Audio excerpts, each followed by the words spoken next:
Here we go on this Tippler Talk Tuesday. Folks, thank you for coming back. Now, in today's episode of Tippler Talk Tuesday, I want to talk about 4 things. A very important question. Now, for those that do not follow the CNTU, the club that I belong to,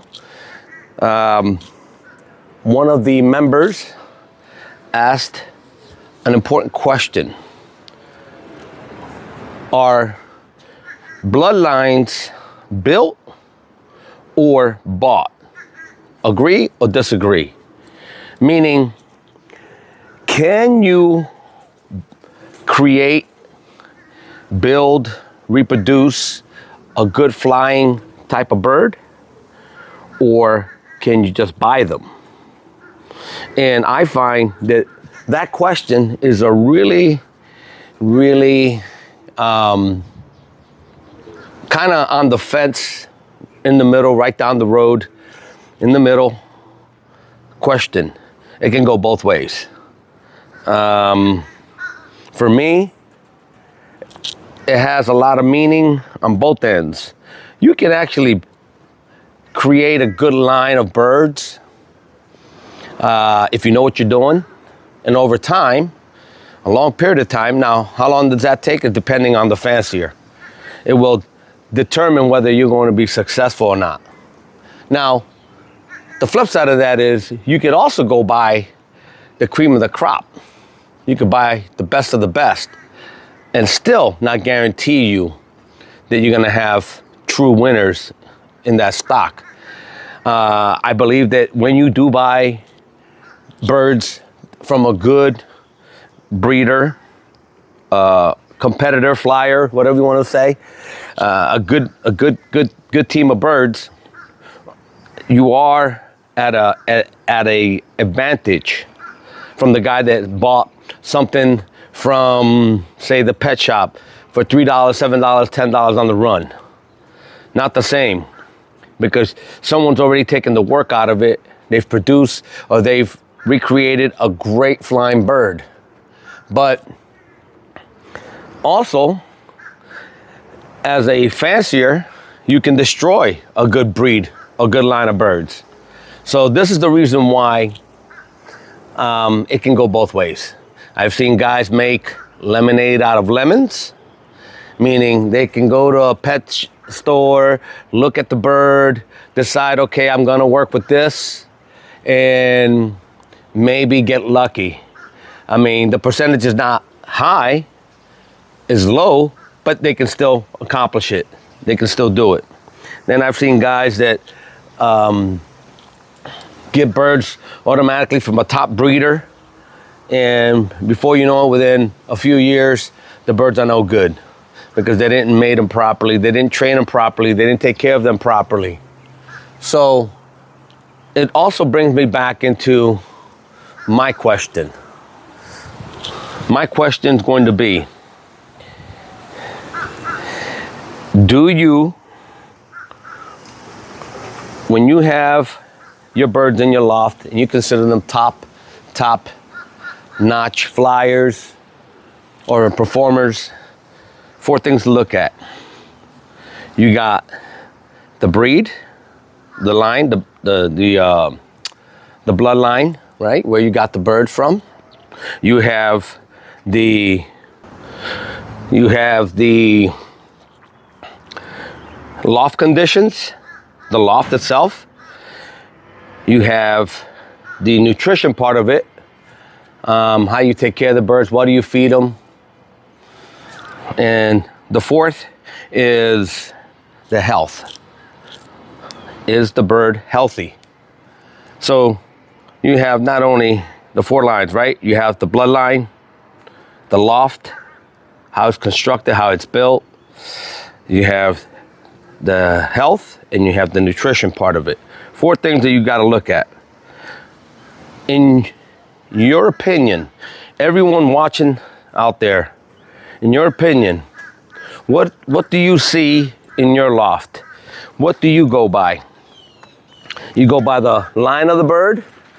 Do you go by the health of the bird, the loft conditions, the loft itself, right? How you built that loft.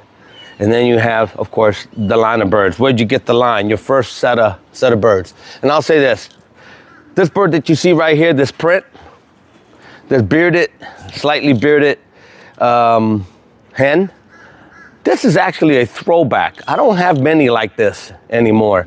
This is a throwback from way back. If you go back and watch my videos 5-6 years ago, I had a lot of these. And I blended this bird into my line. And this year when I bred the parents, this is the only one that I got like this. This is what I call a throwback from years ago. So we'll start out with the line, the bloodline, the original bloodline that I got these prints from way back when I had prints in my loft. And then when I originally got my Tipplers, some of the ones that I introduced into my loft, I originally had prints and I originally had some yellows. Those were my main two base of Tipplers in my loft. And then throughout the years, I got in contact. I won't go into the history, but there was a gentleman out in Arizona named Corbin. I don't know if he's still watching YouTube anymore or if he's still flying birds. I know I got some Tipplers from him. And he also had prints similar to this bird right here. And they flew well. Now, if you're gonna ask me about time, I don't know. It varied in times. I had a cock that looked just like this hen that gave me fabulous times. And what I mean by that is I would push them out in the morning and they would fly all day and come down in the afternoon. Never really timing them because I did not know how to time fly back then. So I've always flown birds, but never correctly like they should be flown. And I can't tell you for certain, document it. I can estimate, I can guess, but I can't tell you for sure. But anyway, my question, again, bloodline. This line of birds I've had in my loft years ago, this is a throwback this year. Surprisingly, I got a throwback. Second, I try to keep the birds healthy. I try to keep a nice loft. Whether it's ventilated or not, you can see that I try to keep a nice loft. Nutrition, I try to feed them the best that I can. And you know what's good for the birds as far as for flying purposes or breeding purposes or molting purposes. So it all depends. It all depends on what you're trying to do. And there you have it, folks. I touched on 4 things.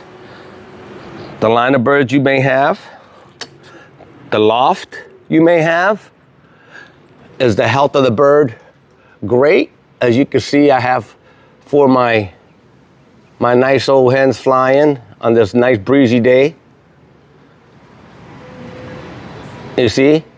And now they're flying. So you have the health, the bloodline, the loft, and then what I feed them.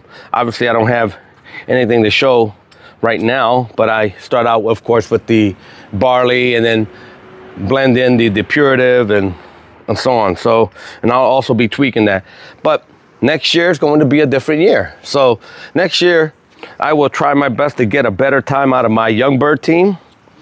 The last young bird team that I have had flying, I've gotten rid of, except for one, little black hen. I still have her, but I got rid of the other 4. The best time that I documented here in the summer, which was bad for me, 4 hours and 33 minutes. That was it.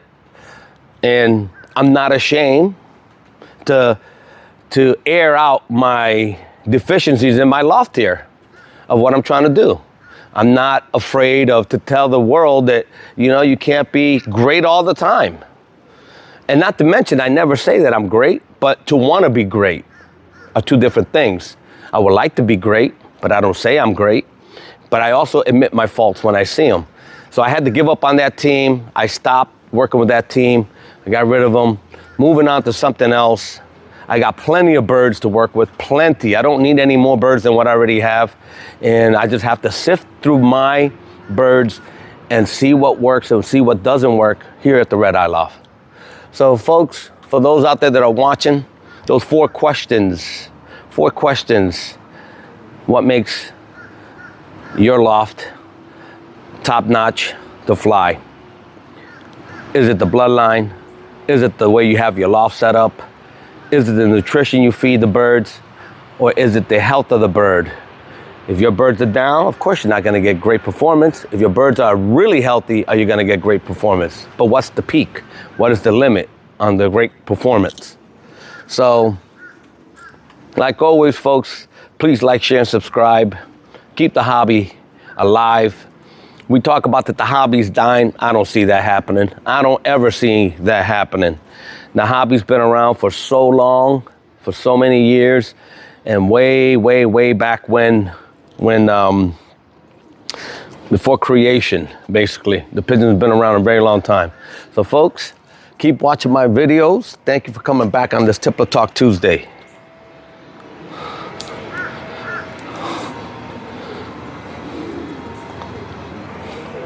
Nice little hen. I'm out.